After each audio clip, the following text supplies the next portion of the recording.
I wasn't kidding that I had a lot to say about Eternals. Well, welcome back to my spoiler review.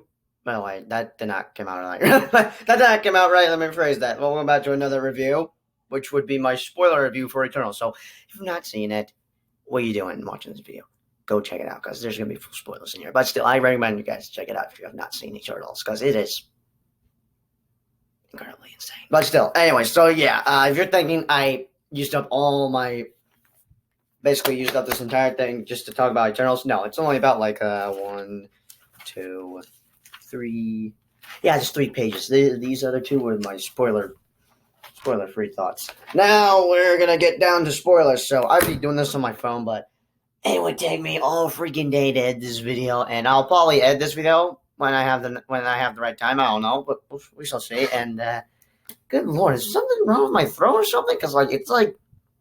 I would say I have a hoarse throat, but like something's burning down there or something. I don't know. So I'm just like trying to drink as many waters again. Also, funny story. I put in ice. I put in some ice. Then 3 minutes later, the ice fully melts. I'm like, how was that even happening? So it's probably because of the water. I don't know. I'm just like, it's like what just happened? You know what? I'm getting off topic. Anyways, so yeah, let's talk about Eternals, which would be spoilers for Eternals, of course. So yeah, if you've not seen my spoiler-free review for Eternals, I had said I really enjoyed the movie, and yeah, I can see what people are talking about. Maybe I don't know. I'd have to watch it again, but I really did. I really did enjoy watching Eternals. I think it's another. Well, okay, I don't know what this is, but apparently it's like a thing with everyone. Like it's another W for Marvel or something. I'm gonna need to look that up. But still, basically, what I'm trying to say is that it was another good MCU movie, and honestly, it's gonna be very hard for me to put like where the heck am I gonna put this in my ranking? Because I would like to have this in my top 10 ranking, but could be 11. I don't know. I have to redo my freaking ranking. It's just gonna be hard because I gotta keep Shang-Chi in my top 10 ranking because that movie's a freaking masterpiece. Anyways, let's get down to spoilers, which of course I like to take notes for these types of reviews. Anyway, so yeah, starting with this one, some of the Eternals do die in this movie. Honestly, I did not saw that come. I figured they would have I figured they would have all lived, and then they would join the Avengers because eventually we're gonna basically have Endgame again. With the new Avengers and everything, it's going to happen in the near future and possibly Phase 6 or something. Who knows? We'll have to see in the near future. But yeah, I was surprised about this because some of the Eternals do die in this movie, which I'm a bit upset about. But it's not a negative thing. It's just something I'm upset about. Like, for example, I was upset when Quicksilver died in Avengers Age of Ultron. Or another example, I was upset that Yondu died in Avengers. No, not Avengers. Guardians of the Galaxy Volume 2. Or another example, I'm upset that Iron Man and Black Widow had died in Avengers Endgame. Those are examples there. Still, just, yeah. But I guess that's what makes it a good movie or something, from what I've heard. Unless someone said that in the comments. I don't know. But, so yeah, some of the Eternals do die in this movie, which I was surprised, because I did not think some of them would get killed off in this movie. I figured they would still be alive, and that we would see all 10 of them team up and work with the Avengers. But nope! I probably should have paid close attention to the trailers. Now, seriously, I really should have paid close attention to the trailers, with details and everything. Like, no, wait a minute, where's Kingo in the final, like, this is the final battle, but where's Kingo? Is he dead? What? But yeah, basically, I should have paid attention close to the trailers, because I was completely fooled. Yeah. Anyway, so let's get down to who died. So, the deaths were Ajak, the leader, but sort of a mother to the Eternals, Gilgamesh, the muscle, and lastly, Icarus, the MCU's version of Superman. Unless he's not dead, but we'll have to see, because we don't know for sure. People are saying that he's not dead, and I'm surprised the Eternals can even survive in space, unless it's only him. But can the Eternals survive the sun or something? I don't know. There's a chance Icarus could still be alive. We'll have to see in the near future of the MCU. But still, so yeah. When we saw Ajak dead in the ground, I'm like thinking, no way she's dead. She was alive in the trailers and everything, and I'm like hoping that they're able to bring her back. But eventually, during the entire movie, like just wherever part I'm in, I then realized that, oh my god, she's actually dead.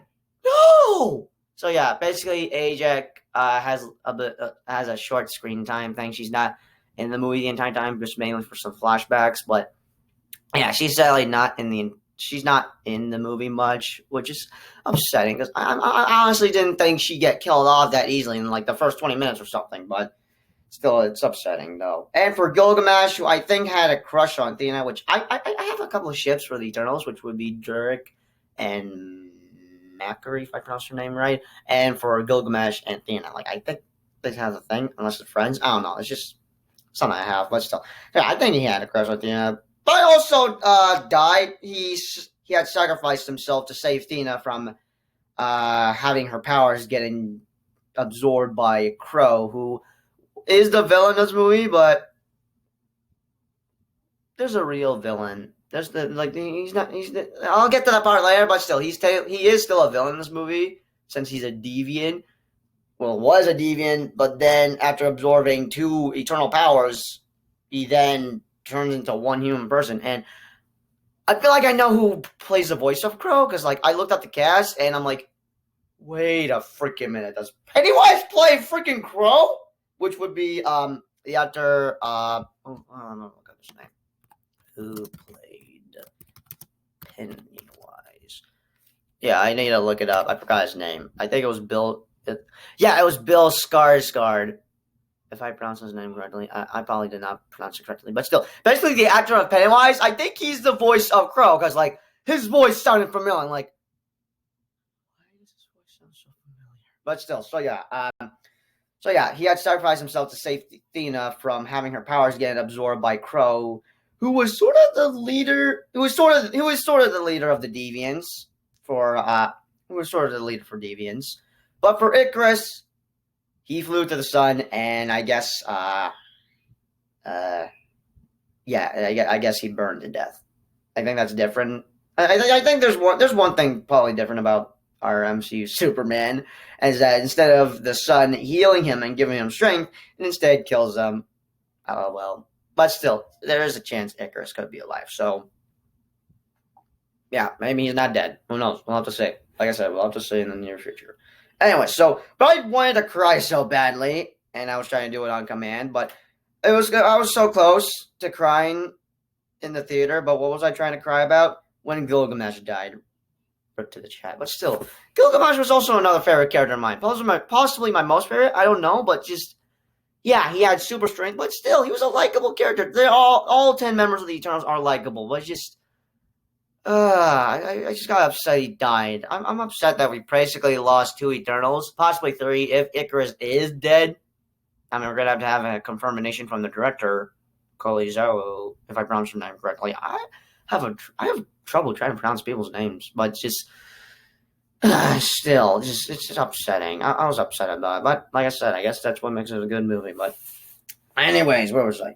So the only remaining Eternals that are alive and have survived are Cersei, Athena, Kingo, Sprite, Flassos, Duick, and Macri. But for Sprite, she asks Cersei to be human so she can no longer be stuck in a child form, but can live a life as a human, fall in love, and have a family. Now, I was starting to hate her, and yeah, I said all characters are likable, but there's just around like the final battle, I was like, "Are you serious, Sprite?" Also, funny name. Her name is Sprite, since there's a soda called Sprite, but still, that's not the point. Still, so yeah, I was starting to hate her. I was starting to hate her for when she not only joined Icarus to be against the Eternals, but also she stabbed Cersei in the stomach. Because like there's a scene where Cersei sees Ajax, and I'm like, no, that's not her. I know what this is a freaking illusion. I know Sprite. She can do illusions, and boom, she stabs her. I'm like, no. And okay, so one of the spoilers I was spoiled about for Eternals was 1, Icarus fighting the Eternals, 2, Cersei's death, and 3, basically the same thing with Icarus, but something about a crazy ending or something. But post-credit scenes, I can't really spoil myself. I spoiled myself months ago with first post-credit scene, the second post-credit scene. I figured it was going to be about Black Knights, everything, but still. So yeah, I'm now wishing I did not saw that TikTok, because this is how I found out. This is how I reacted when I found out. Oh, Harry Styles is in the movie. Okay. Well, that's basically confirmed because it was long rumored he'd be in the movie, and now it's confirmed. Wait a minute. He's playing the brother of Thanos. Wait, Thanos has a brother? Oh, hot dang. I didn't know that. Not only Thanos and Athena are cousins, but Thanos has a freaking brother called Eros, if I pronounce his name correctly. But still, I was like, okay, whatever. That's cool. That's cool. Thanos has a brother. That's a shock. That's a shocking thing to find out. But once I saw it in theaters, I'm like, oh my god, this is crazy. So I'm kind of wishing I didn't spoil myself about that. So yeah, that's a big mistake I did for myself. But anyways, let me just continue. So yeah, she stabs Cersei in the stomach, but now that she is no longer an Eternal and is a human teenager, I'm gonna miss her. But I'm still questioning about something, and that is, since how and when did she start liking / have a crush on Icarus? Since because it is revealed that Kingo had found out that okay, let me explain this. So Kingo had said that Cersei is Wendy and Icarus is Peter Pan and you are Tinkerbell. Tinkerbell is in love with Peter, and I'm like, wait, what? And throughout the entire movie, it's like, oh my gosh, she actually likes him. I guess it's just weird to me since she's in a child form, but I could understand. But it's just still, I'm just questioning how and when she started liking Icarus, but I felt weird about it, but I can't blame her. I kind of understand what she was going through since she was stuck in a child form. Anyways, next page. Oh god. Anyways, no. Where did this come from? No, that's not the point. I'm getting distracted. Anyways, now that I'm done talking about who lived or died, time to chat about probably one of my most favorite scenes, and that was Athena getting her revenge and avenging Gilgamesh. So I was clueless about this, but I had not noticed on where the heck the villain Crow was at. Well, during the final battle, I'm just like focused on, oh snap. So I completely forgot about Crow. I completely forgot he was in the movie. I mean, he is in the movie, but like I'm just mainly focused. And as soon as he where was I? I lost track. But yeah, like I said, I have not noticed where Crow was at. I mean, I was wondering where he was in the movie, but barely, because I then soon to find out that he was a deviant until he was a full-grown human-looking dude. Basically, he was like a deviant monster, but after absorbing Ajax and Gilgamesh's powers, he then evolves and looks like a human being. Not like literally a human being, just basically a deviant, but like a human body type of thing. Still, human looking dude. After he absorbed Ajax and Gilgamesh's powers, which was healing and strength, he was also responsible for their deaths. One of them was, I'll get that part later. So he comes out of nowhere during the final battle, and I'm like thinking he's probably gonna help Icarus kill the Eternals, but nope, because he hates all Eternals mainly for them killing his kind, which would be the Deviants. So yeah. Oh crap! I lost track. No wait, right there. So yeah, he was not only after their powers, but he was mainly out for revenge. So when Athena goes after him, we get like a cool fight scene with them too. But just when Crow is about to absorb Athena's powers, which would be creating weapons or manifesting weapons, she then uses her weapons and breaks free from Crow's weird-looking tentacles or something, and freaking one-pumps Crow, as in slice him up into freaking pieces, because like he's about to absorb powers, but then there's a tragic scene going on with Athena, which I can now see what the tragic scene was, but yeah, she's bit. How do I explain this? I'm just gonna get to the part. So, her eyes are kind of weird looking, but then they turn back to normal, and then she uses her powers like behind her neck, behind her back. I mean, and then boom, she just slices everything up. I'm like, oh, she got the tentacles, but then wait a minute, and then his head is like slicing down. Like, oh snap! Dopes in the chat. Still, that has to be one of my favorite scenes from the Eternals. I mean, but yeah, that's another reason why Athena's a badass, and probably why she's my most favorite character out of all 10 members of the Eternals. But just still, she sliced him into pieces, which was freaking cool and awesome. But Athena got her revenge and then avenged Gilgamesh and Ajax. But anyways, here's a plot twist, which I maybe was spoiled about because I thought maybe Crow did something to Icarus and mind controlled him or something and have him turn against the Eternals, but nope. He wanted to serve Ersim. I can't pronounce his name correctly, but it's basically that red celestial dude that is probably the size of Galactus. But he wanted to serve Ezrium, who happens to be a huge freaking celestial, who's probably the size of Unicron. But I'm still waiting to see. I'm still waiting to see Unicron soon because I know they're making Transformers 6. I don't know if it's like confirmed, but I know for a fact they're making it because I made a video about it actually. But still, hopefully, but either he's the size of Galactus or is not as huge as Galactus, but whatever celestial was about to come out of nowhere of planet Earth, he's probably the size of Unicron. Anyways, back to the twist. So even though Crow was sort of a villain, sort of a lame villain, maybe a disappointment, he was still a badass though. The real villain of this movie was Icarus. And I should have known I was going to get some evil Superman vibes because I probably was. During the trailers and everything, but just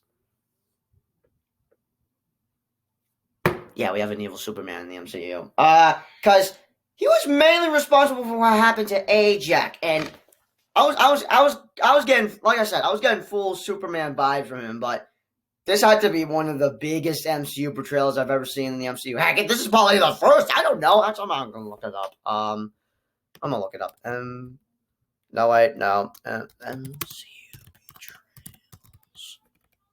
I did not spell that correctly. Nope, betrayals. Yeah, we had MCU portrayals. Top 10 greatest betrayals in the franchise. Like, seriously, though, what, like, I would like to, this can't be the first time, right? Because I honestly cannot tell. Okay, yeah, I'm gonna have to look this up later. Anyways, I was just saying, but I was so upset that a character I liked turned out to be the villain. And this sometimes always happens with me with movies, but hey, that's the point of plot twists, I guess. Like, for example, what was the next one? Like that character from Frozen, I forgot his name, which was, I forgot his name, actually. I haven't watched Frozen in a long time, but, basically, he was about to kiss Anna, but then she's like, oh, Anna, well, you knew, something, whatever the heck he said, but I was surprised, like, I like this character. I'm like, no, he's a bad guy. Just basically that, like I said, I guess that's the whole point for plot twist or something. So, anyways, back to topic. I'm getting off topic with everything. Like, good lord. So yeah, that's the point of plot twist, I guess. But this isn't a negative thing I have in the movie. It was something I was upset about. But I gotta give credit to Soups, which would be Matt Ramos. Soups, if you've not checked out his channel or TikTok or anything. Because a few weeks ago, heck, maybe a month ago, I saw a TikTok of his where he thinks that Icarus was a bad guy because he was jealous that Cersei fell in love with a human, which would be Black Knight, Dane, which I thought was Percy, but no, it was Dane. So yeah, fell in love with a human instead of him. But bro, he freaking predicted this. Like, oh my god, I could not believe it. Actually, I'm actually going to find the TikTok, but let me just mark where I'm at. Yeah, right there. I'm actually going to go find the TikTok. Where is my freaking phone? Yeah, I'm going to go find the TikTok to show you proof. Alright, I found the TikTok. Took me a while, but anyways. I think this character is a villain in Marvel's Eternals. So we already know the villains of this movie are going to be the Deviants, who are led by Crow, who we saw in the trailer. But I also think that one of the Eternals might be a bad guy, and I think it's this person. Icarus. I don't know about you guys, but it's just something about his energy that screams bad guy. It's already confirmed that some of the Eternals care about humanity more than others, and I don't think he cares about humanity as much as the other Eternals. Icarus also fell in love with Cersei back in the day, but now she's in love with the human in Dane Whitman, so maybe that's where that resentment is going to come from. The last thing Marvel wants is people comparing their characters to other heroes. So if Icarus is this super good guy, I'm sure this comparison will just continue. I might just be crazy, but I think Icarus is going to be a bad guy in Eternals. I think this character... Soups, if you're watching this video, you ain't crazy. You freaking called it. Dopes in the freaking chat, which I was like, oh no, I don't want to believe this theory. Then again, it's just a theory, but like, I don't want to believe it. Like, then you just, I don't want to believe it, but it was true. Which just, I gotta give credit to Soups. Dubs in the freaking chat. Oh my god, I gotta go make a TikTok about that actually. I'm gonna go do that right now. Alright, I'm back from making a TikTok, which took me a while, but I gotta wrap this video up since apparently we're gonna head to Taylor's house. Anyway, so yeah, as I was saying, I mean, so yeah, like I said earlier, Soups freaking predicted this that he couldn't trust Icarus, that Icarus was basically a bad guy in it. He was basically the true villain for this movie, which is insane. I mean, he was wrong on some details. He was wrong. He was wrong on a few details for this plot twist, but he knew that he was bad in this movie. He freaking called it. Like he had. I mean, Icarus did have a little redemption when he accepted his fate and helped the Eternals save the planet by killing a Celestial that was in Earth, which reminded me a lot about Unicron being in Earth from the last night. But still, either whether he was wrong or right, like Soups freaking called it, man. Dubs in the chat. I gotta give credit to Soups, but so yeah, like I said, Icarus did have a little redemption when he accepted his fate and helped the Eternals save planet Earth. But yeah, he was one of my favorite characters. But like, damn, that plot twist had to be one of the best parts about this movie. But another plot twist in this movie that is the Celestials created both the Eternals and the Deviants. But I surprisingly knew about that. I knew about that like a long time ago from one of Soup's TikToks, but which was back in 2020. Now that I think about it, but yeah, like the Deviants are the failed experiments of the Eternals, so they created the Eternals to fix their mistake that the Celestials had made. But here's the plot twist: the real mission for the Eternals was to be sure the Deviants would stop eating people, so that way the human population can increase. And Hulk kind of did them a favor by kind of just snapping his fingers and bringing everyone back because it was enough for the emergence to begin. And basically, giant space gods would awake and would end up destroying a planet in the process in order to create more planets. And it's kind of hold up. I gotta turn the next page. So what they were doing was kind of good, but mainly bad. Good for creating more planets, but bad for destroying the other planets in the process just to create more planets. Just actually, there's a TikTok I got on my For You page from 3C Films, which this is crazy. This hold up. Still, okay. So hold on. Let me rewind back. So I got a TikTok from 3C Films that appeared on my For You page, but basically, he explains some stuff that I was talking about, but this is something that I'm completely mind blown about, but I'm gonna show you it. Alright, now that Eternals has released, let's talk about the fact that the movie makes it so that Thanos was right yet again. Spoilers for Eternals.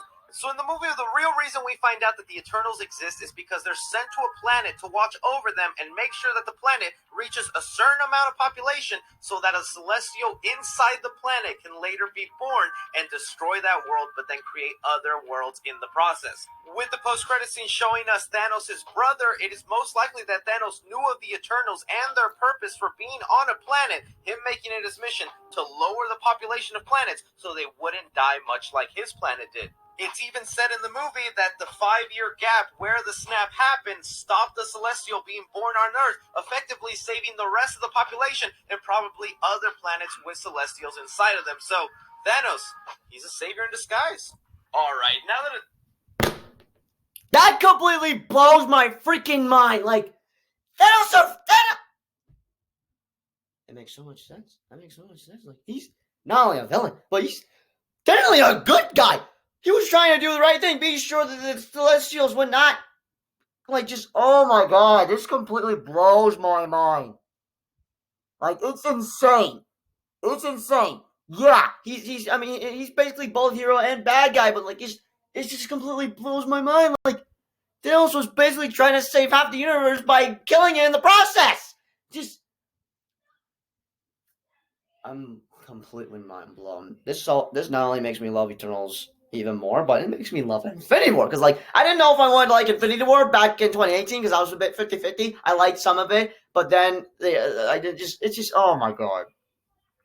Oh my god. I'm completely mind blown. This is truly insane. That is just insane. But still, hey, it appeared, this TikTok video appeared on my For You page. Shout out to 3C Films and Soups. But anyways, as I was saying, where was I? So, yeah.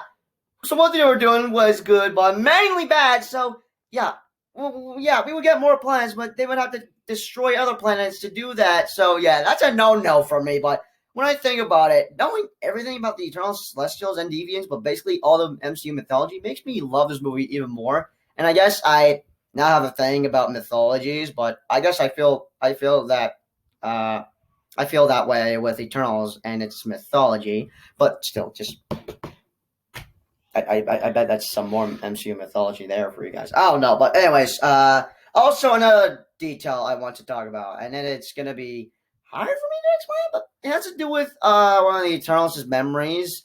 If you get what I mean. Basically, there's another plot twist. Like while the Red Celestial dude is explaining Cersei about what they really do, he also shows her that they basically make more. They're basically just robots. And like I said, it's hard for me to explain, but if you have seen the movie, you guys should probably know what I'm talking about. But anyways, so let's talk about this crazy ending that had to be one of the craziest MCU endings that I have ever seen. Like, just okay, all right, where do I begin? So, yeah, I've ever seen. Oh crap, I'm losing track. I gotta always keep track and everything, but still, basically, this, like I said, this had to be one of the most craziest MCU endings I had ever seen. Because Soup said it does leave it crazy. It has like a crazy ending, but I didn't think this ending would be insane. Just still, anyways. Now that I've seen the ending of Eternals, how do I explain this? Good lord, this is actually gonna be hard to explain. Okay, I'm gonna go check on what the boys are doing. All right, I'm back. The boys are just doing their own thing, but all right, I'm gonna try just to rephrase everything I just said because I'm definitely gonna need to edit this video if I can. But still, so like I said, let's talk about the crazy part, and that was that one of the most craziest MCU endings I've ever seen. Because how do I say this? I'm just gonna say a freaking Celestial, which is the big red dude with 6 looking glowy eyes or something, comes to Earth and just kidnaps Cersei, Kingo, and Plazos. Like, just, oh my god. I did not saw this coming, which, where was I? So yeah, a freaking Celestial, which was Erisim, can't pronounce his name correctly, comes to Earth and takes Cersei, Kingo, and Plazos. Yes, Plazos gets kidnapped, so now who's gonna help fix his son's bike? Damn you, freaking Celestial! That's name I cannot transcript it. This spoiler review is honestly the weirdest spoiler review I've ever made.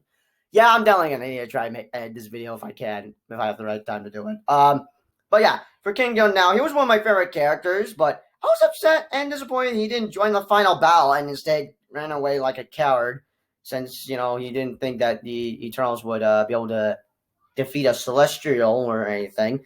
And okay, so yeah, he ran away like a coward along with his MCU Alfred, but that's a nitpick I have. But I'm mainly worried of what that Celestial is gonna do to them. But anyways, now it's the post-credit scenes, which had to be one of the craziest post-credit scenes I've ever seen, and that is Thanos not only has a cousin, which is Thena, but has a freaking brother. Like you saw in the TikTok, he has a brother, and you even saw Harry Styles as Ergos or something, whatever his name is. But I was like I said, I was spoiled about this from a comment from one of Tam Millis's TikToks, and that was Harry Styles being in the movie, which was a long rumor everyone has been wondering about. Was true, similar to the rumor about Tom Holland being in Venom 2. Well, guess what? Both rumors about Tom Holland being in Venom 2 and Harry Styles being in Eternals were freaking true. So yeah, dubs in the chat, I guess. But anyway, so yeah, rumors were true in Eternals and Venom 2. Now I was like, okay, cool. But wait, Thanos has a brother? And now that was a big shocker for me to find out that Thanos had a brother. But after trying to find it, I was trying to show you guys about Suits being right about. Hello? Okay. Be right back. Alright, I may need to rush this because I gotta actually get ready because we're about to head to Taylor's house. But still, as I was saying, crap, where was I? So yeah. That was a big shocker for me, but hey, welcome to the MCU, Harry Styles! But still, anyway, so yeah, Harry Styles is playing Thanos' brother, which is Eros, or known as Star Fox. Either way, he's gonna help Athena, Durek, and Macri save Cersei, Kingo, and Plazos, but yay! Eros, who is related to a sibling that wanted to wipe out half the freaking population, but was trying to do the right thing. Now that I saw 360 Films' TikTok about that, is going to help save the Eternals. Let's freaking go. Anyways, now last page. So yeah, let's wrap this up for the spoiler review. So second post-credit scene, which I guess sets up for a which I guess is a setup for a Black Knight to become Black Knight. He's standing like Thor with his hammer, but like you want how do I explain this? Yeah, let me rephrase all that. I kind of messed up there. Yeah, I'm definitely gonna need to edit this video. So yeah. Second post credit scene, which I guess was a setup for a Black Knight to become Black Knight. He's technically Thor with his hammer, he has to be worthy to wield a sword, which is the ebony blade. But yeah, I'm honestly hyped to see Dane become the Black Knight, whether he'll be in his own solo movie or a Disney Plus show. But I guess we're gonna have to find out around Disney Plus Day. But still, another thing I found out about that I clearly forgot about. So yeah, basically when he wields a sword, he cannot die, and he's pretty much basically a freaking eternal. Yeah, I did not know he would not be. That's a shocker right there. But still, anyway, so yeah. I'm going to see Dane become Black Knight, whether he'll be in his own solo movie or a Disney Plus show. But the big jaw-dropping moment was that there was an MCU character who we have not seen yet, sorta, made his MCU debut, which was a mysterious man that came out of nowhere and had spoke to Dane that I had thought would maybe be Moon Knight or something. But no, it was none other than a vampire that also hunts vampires. And that okay, those guys are being super loud right now. But basically, that vampire who hunts vampires and goes by the name Blade. Yeah, that's right. Blade just okay. So he wasn't shown. His voice was in the movie. He wasn't like fully shown, but his voice was in the post credits. But basically, Blade made his debut, sort of. But like, okay, I'm actually gonna go check on the boys because this is starting to get annoying. All right, yeah, I don't think they're gonna calm down, so I gotta really, really wrap this up. But anyways, so yeah, as I was saying, so yeah, Blade was in the movie, just not he was not shown, but we just mainly heard his voice in the post-credit scenes. But his voice was just only featured. But still, this is crazy because now not only I'm hyped for an MCU project of Black Knight, but I'm now more hyped for Blade because I barely know Blade, and I know they're making a Blade movie. And okay, cool. But still, with that post credit scene, I'm not only hyped for the MCU project for Black Knight, but I'm now more hyped to see the Blade movie, which will probably be released either 2023 or 2024. I don't know. We'll have to see what happens. Anyways, that's all I gotta say about this damn movie, which was so good. I gotta see it again if I can. I don't know when I could see it again. If not, I may have to watch it on Disney Plus. Same goes for Black Widow. I mean, I was able to watch Shang-Chi twice in 1 month, and I'll be doing that again, hopefully with Eternals. But I'm gonna try to do that again with No Way Home because I'm gonna try to watch that movie 3,000 times, and I intend to do that. Like how Soups had seen Avengers Endgame 18 times, which is crazy. Like, I'm still wondering how he had seen a movie in theaters 18 times. Because, like, because, like, you don't want to waste your parents' money or anything, but, like, damn. I saw this on a TikTok from a Soups hater, which would be the anti-Soups. I kind of follow them, which I probably should not, but I just like to watch their videos. But I ain't an anti-Soups. I ain't a hater. I love Soups. But still, just basically what I'm trying to say is that this person said either he's lying or he's going crazy. Well, guess what? I'm going to go crazy and intend to watch No Way Home 3,000 times, whether it's in theaters or at home. So, yeah, I'm going to tend to do that if I can. But anyway, so, yeah, as I was saying, I got to see this again, but I'm hoping they can make the Eternals too, because they said that the Eternals will return. So, I'm hoping Marvel Studios can possibly make a sequel. And also, look what it made. That's nice there. Anyways, that's my spoiler thoughts for Marvel Studios Eternals. And yeah, I gotta see this movie again. This movie was just beautiful, awesome, but mainly insane. Anyways, let me know your spoiler thoughts comes down below. And yeah, sorry if this video was a bit weird and you heard the boys just doing their own thing in the background. I'm possibly gonna end this video. If not, then yeah, I don't know what I'm doing. But anyways, if you excuse me, I gotta go get ready because yeah, we're heading to Taylor's place. But anyways, I'll see you guys in the next spoiler review or another video. But still, I'll see you guys in the next video. Peace out.